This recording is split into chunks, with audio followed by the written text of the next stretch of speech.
മറ്റു വാർത്തയിലേക്ക്. തൃശൂരിൽ നവജാത ശിശുക്കളെ കൊന്ന കേസിൽ കൊല്ലപ്പെട്ട കുഞ്ഞുങ്ങളുടെ അസ്ഥികൾ കണ്ടെത്തി. പ്രതികളായ അനീഷയുടെയും ഭവിന്റെയും വീട്ടിൽ നടത്തിയ ഫോറൻസിക് പരിശോധനയിലാണ് അസ്ഥികൾ കണ്ടെത്തിയത്. യൂട്യൂബ് നോക്കിയാണ് പ്രസവിച്ചതെന്നാണ് അനീഷയുടെ മൊഴി.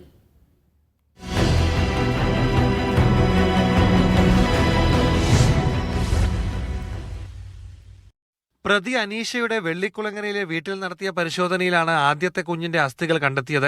2021 നവംബർ 6 കൊല നടത്തിയതിനു ശേഷം കുഞ്ഞിനെ വീട്ടുവളപ്പിൽ മറവ് ചെയ്യുകയായിരുന്നു. ഭവിന്റെ വീട്ടിലെ പിറകിലെ തോട്ടിൽ നടത്തിയ പരിശോധനയിൽ രണ്ടാമത്തെ കുഞ്ഞിന്റെ അസ്ഥികളും കണ്ടെത്തി. ഇരിങ്ങാലക്കുട RDOയുടെ സാന്നിധ്യത്തിൽ ഉദ്യോഗസ്ഥർ നടത്തിയ പരിശോധനയിലാണ് അസ്ഥികൾ കണ്ടെത്തിയത്.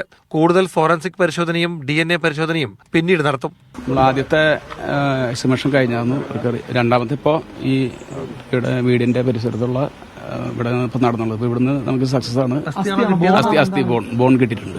രണ്ടാമത്തെ കുട്ടിയുടെയാണോ അത് പരിശോധിക്കണം. അപ്പോൾ ബോൺ കിട്ടിയിട്ടുണ്ട്. അപ്പോൾ അതിന് കൂടുതൽ പരിശോധനകൾ നടത്തണം. DNA മറ്റു നടപടി ചെയ്യണം.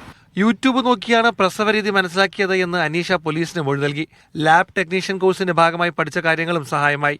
ഗർഭിണിയാണെന്ന കാര്യം മറച്ചുവെക്കാൻ അയഞ്ഞ വസ്ത്രങ്ങളാണ് ധരിച്ചിരുന്നത്. ഹോർമോൺ പ്രശ്നം കാരണമാണ് തടി കൂടുന്നത് എന്നാണ് ശരീരവണ്ണത്തെക്കുറിച്ച് അനീഷ അയൽക്കാരോട് പറഞ്ഞത്. സംശയം തോന്നിയ അയൽവാസിയോട് അനീഷ തട്ടിക്കയറുകയും അപവാദം പ്രചരിപ്പിക്കുന്നതായി പോലീസിൽ പരാതി നൽകുകയും ചെയ്തു. ഈ പ്രശ്നത്തെ തുടർന്നാണ് അനീഷയുടെ വീട്ടുകാരുമായുള്ള ബന്ധം പ്രദേശവാസികൾ ഒഴിവാക്കിയത്. അനീഷ് കാഞ്ഞങ്ങാടിനൊപ്പം നടരാജ് പരശുറാം, മീഡിയ 1.